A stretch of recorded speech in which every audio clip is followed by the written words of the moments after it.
Sa atong tubag sa Salmo, nag-ingon ta, day ga ang Ginoo, day ga ang Ginoo, ang Ginoo maayo o maluluyon. Kanang tao nga maayo, maluluyon sad na. Ang taong maluluyon, maayo sad na. So, lingay mong tupad, inaliwat kas Ginoo. Liwat dili. Maayo. Maayo di ay. Nga ang gahom sa Ginoo mulihok ra na siya sa mga tao nga liwat sad niya, maayo ug maluluyon. Si Jesus sa atong ebanghelyo ni hatag sad siya sa iyang kaayo ug kaluoy sa duha ka tao, kadtong opisyal o kadtong babae nga gitalinog-an. Mao man toy mga dunay mga pangandoy, mga panghangyo. Ang opisyal, ang iyang hangyo ni Kristo nga ang iyang anak bisag bag-o pang namatay, iya untang buhion. Grabe kay itong pangyo ay patay nga imong anak namatay na, nya imo pag yung hangyoon ang Ginoo nga buhion, nakasuway na mo ana. Kasuway mo hangyo nga ang patay hangyo ka nga buhion. Sama mo na nga matay na mo diha, mamong tubag.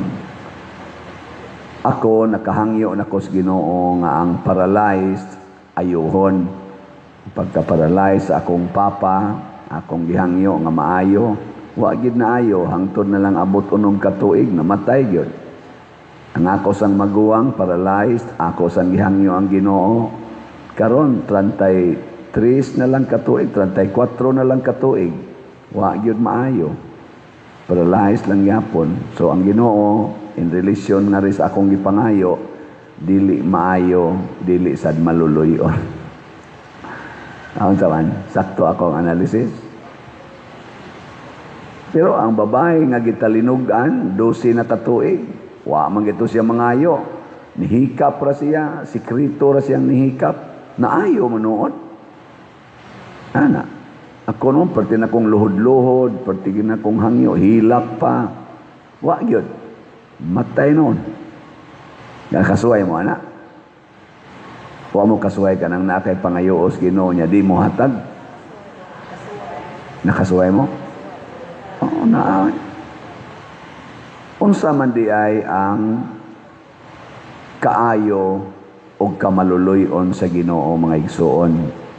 Dili ni pariha sa atong tawhanon na expectation or kaayo o kaluoy. Nabitay mo ingon ako, Pader, mag-ampo ta kay magsugod na rabarong Lunes ang karong adlaw ang impeachment trial sa atong Vice Presidente.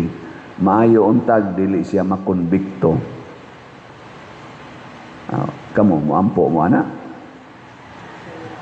Moampo mo nga dili makonbikto ang Vice Presidente nya ko ana siya matangtang na siya sa pagpangalagad sa gobyerno, kanang gitawag perpetual disqualification. Muampo mo ana nga dili unta na madayon. Ako wa ko musano nga magampo para ana. Ang akong gustong iampo ambot ihatag bas Ginoo nga ang impeachment trial unta sa Vice Presidente karon ibase gyud unta ang hukom sa mga senador sa kamatuoran, hustisya o kaangayan. Mao na akong iampo. Kay pwede raman gid nila i-twist ang kamatuoran. Pwede sad maghimo sila inhustisya kay sila may gamhanan. Pwede sad og dili sila mo huna-huna sa kaangayan. Kanalay akong giampo, ihatag ba nis Ginoo o dili? Kung ang hustisya, ang kamatuoran o ang kaangayan nagkahulugan nga kinahanglan gyud i-impeach ang Vice Presidente, i-impeach. Pero kung ang kaangayan o ang hustisya o ang kamatuoran nagtudlo, nagtugan nga wa gyud ay angay nga basihan ang pag-impeach niya ato gyud ang ipamugos gyud na sa Senado o sa Kongreso o sa atong executive mo antos gyud og maayo ang atong nasod kay sila may mga pangulo mag-antos pod sila nga nagbuhat ni ana kanabitang pagkabakakon ron sa atong administrasyon ni resulta man gyud nga ang mga tao nga ato mga igsuon labi na didto sa gawas nasod abisa kita dinhi wala na gyud ganahi magtan-aw naong sa atong presidente labi na gyud anang anti-Claire anang mura ba kag ma-discourage ka magtan-aw sa ilang naong nga di gud ta mga batang gagmay dili gud ta mga buta og mga bungol di sad ta mga bugo kaayo nga di ta ka mao mo analyze nga grabe kaayo ang kawat sa kwarta sa atong panahon karon grabe kaayo ang pagpamakak nga ilang gihimo nga giisulti karon dili mao'y mahitabo nya sige lang gyapong panghunaw anong tawgon lang hugas kamay murag Punso Pilato klaro na kaayo murag imong bana ba sakpa na gid nimo nga iyang kabit imog yung pag-umangkon kabit niya uli niya di gyud mo angkon sunod ang imo na sang igsuon iyang gikabit niya nitug-an gyud nga nimo di lang gyapon mo angkon unsa may imong tawag anang imong bana igakita nimo ug asawa ka ba ano man bakakon niya ganahan pa ka mo tan-aw siyang naw niya kana bang mural gyud siya gwa ba murason ba mura lagi gwa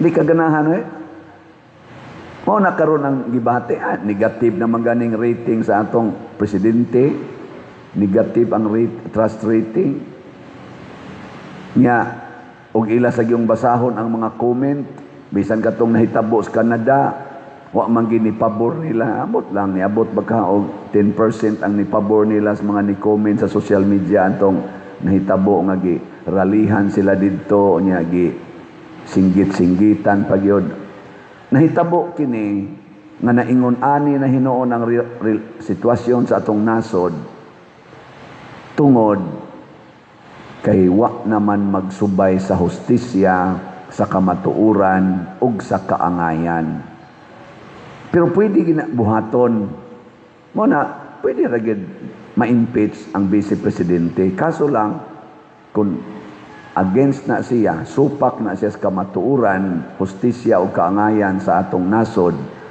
muantos kita. Kay og ma-impeach na ning Vice Presidente, VP Sara, makapatuyang na magmaayo ang mga yawanon nato mga officials gobyerno. Kay ang nakahatag ron og murag kung sa kuan pa na, kung sa rindas kabayo ang nakahatag karon og murag balansi mao man ang Vice Presidente kay naa pa may mga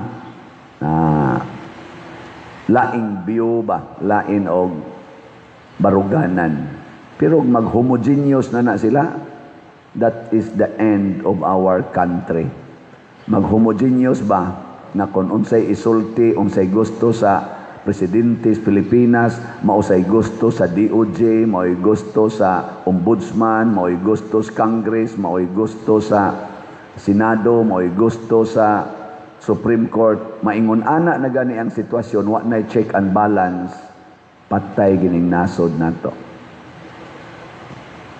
Mo na siya atong bantayan. Ang pagbuhat niini kinahanglan mo salig tas Ginoo. Mao na mangayo ganitas Ginoo ayaw pag-expect nga mag-granted ang imong gipangayo kay naa man say mga yawa sa atong katilingban nga mubabag ana pero unsa man gyud labing klaro na kini di ay kaayo ug kaluoy sa Ginoo iya ning ihatag sa mga taong mapaubsanon kana bang ang iyang kaayo ug kaluoy mao ang paghimo nato nga masaligon, malaumon, bisan paman taliwala sa kalisdanan o kadautan. Ano bang dili ta muundang og laom? Para karon maligya tag raffle tickets. 2,500 atong raffle tickets nga gibaligya. Ang halin as of yesterday 35,136. Ibutang talag 35,000. 250 minus 35,000 pilam na. Naapay 215 ka mga 215,000 ka raffle tickets na wap amahalin. Nya sa inyong paminaw karong July 25, 19 days more to go. Mahalin pa kaning 2,500 o 2015 215,000. Uy, tubag. Awana, duko-duko na di na namada pa dire. Di madana. Oh, kung maingon na gani kang di mada, wa nakamulaom sa Ginoo. Pwede raman gini. Wa man kita kasiguro, ugma, hurot na ni. Kung kamong tanan, mamalit mo. Ikaw, hapit naman dahil, July 25 naman, di na lang tamo palit kada simana, kada adlaw na kita mo palit og usa ka ticket. Sa ato pa kada simana, 7 ka tickets na ang atong paliton. Hangton mo abot ang July 25. Ya kamong tanan, musulti ana, tanang taga Compostela, nya inyo pag yung imbitaron tong atong mga ubang mga kaigsuonan, labi na gyud ang mga online parishioners. Ako gong nag-follow na ako sa akong YouTube channel ko, ano guni ka mo? 296,000 na guni ka subscribers or followers. Ug mamalit sa na sila tag sa katikit kada adlaw. Ikaugma, hurot na. Inka, mura magmilagro. Dili na siya milagro. Naminaw lang. Og nituman. Kamu, sama sa ninyo, naamron dire. Naminaw mo. Hinay kayong tingog. Naminaw mo? Nya, mutuman mo. Bantay. Bantay, ha? Oo na siya. Una, mga igsuon, ang paglaom dias Ginoo permanente. Ug balikan nato ning impeachment, ako mulaom ragyapon ko. Bisan pag-ila ng itwist ang kamatuoran, hustisya o kaangayan na argyapoy kabag-uhan ang atong nasod ug di man ni mahitabo karon muagi man tas pag-antos tungod aning kabuang aning atong mga leaders karon nga murag kung ano gid sila ba, murag gitawag nato og notorious liars, notorious kurakot, notorious hard-headed. Moabot yung panahon nga mag-antos tang tanan. Apil na sana sila. Pero ang pinakadako nga pag-antos inig panaw na nato aning kinabuhia, di kita kasud og langit basta muubanta ning ilang inhustisya, kaning ilang mga pamakak o pagkamapahimuslanon sa mga kabus. Di gid na sila malangit. Naong palang nila daan karon dinhi din agyon makapalangit. Muna diri sa unang pagbasa niingon diri ang Ginoo, niadtong adlaw musangpit sila or siya kanako sa pag-ingon akong bana, dili na mutawag kanako akong Baal. Kinsa may gipasabot sa Ginoo ani? Ang mga tawo nag-antos og nagpabilin nga matinud-anon. Musangpit na nga akong bana. Kay kita manggod ang simbahan, asawa ta ni Kristo. Si Kristo ang atong bana. Ang mapinanggaon nga bana. Niadto niyang adlaw, tubagon ko ang pag-ampo sa akong katawhan Israel. Ang atong pag-ampo, tubagon na gis Ginoo, inig-abot na sa iyang panahon. Tugutan lang nato ang Ginoo nga mo hatag sa iyang desisyon. Iya batang ayuhon, iya bang ipa-impeach ang atong Vice Presidente, nahibaw man ang Ginoo ni. Kamo, wa man gay tingali mo kibaw nga magsugod na ang trial karon. Pero ang Ginoo, nahibaw na. Nahibaw na sa dang Ginoo sa tinuod nga mga ebidensya o kamatuoran. Kung itugot gid niya, mapaubsano natong dawaton. Kay bawta nga kung itugot nas Ginoo, doon na say gasunod nga grasya alang sa mga tao nga nahigugma niya. Kung itugot sa Ginoo nga mahurot gining atong raffle tickets, salamat sa Dios. Pero di na gid hinuon ni mapun-an sugod karon. Alaot gid mong dili mamalit. Kay nagpabilin mong mga tig-a o kasing-kasing. Muabot yung panahon nga mag-antos pod mo. Pero inyo sang usbon ang inyong desisyon, mahuman ning atong bell tower,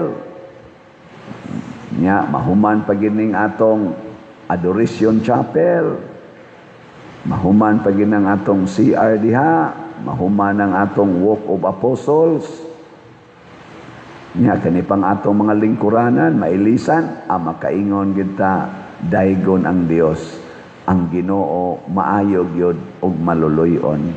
Kay og mutampo kag usa ka ticket gikan karon hangtod 25, mga 19 days. Pila man naka-tickets? 19 sad.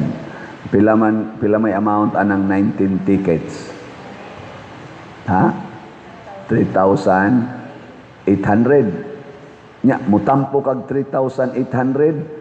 Nahuman ang bell tower, nahuman ang Adoration Chapel, nahuman ang CR, nahuman ang buta pumiro nga bag-ong design, nahuman ang ato dinhing bangko. Makaingon ka, pagkadakog kaluoy sa Ginoo, ang 3,800 nako nakapahuman aning 5 ka project. No. Mura magwa mo yun. Sige na, nindog na lang ta.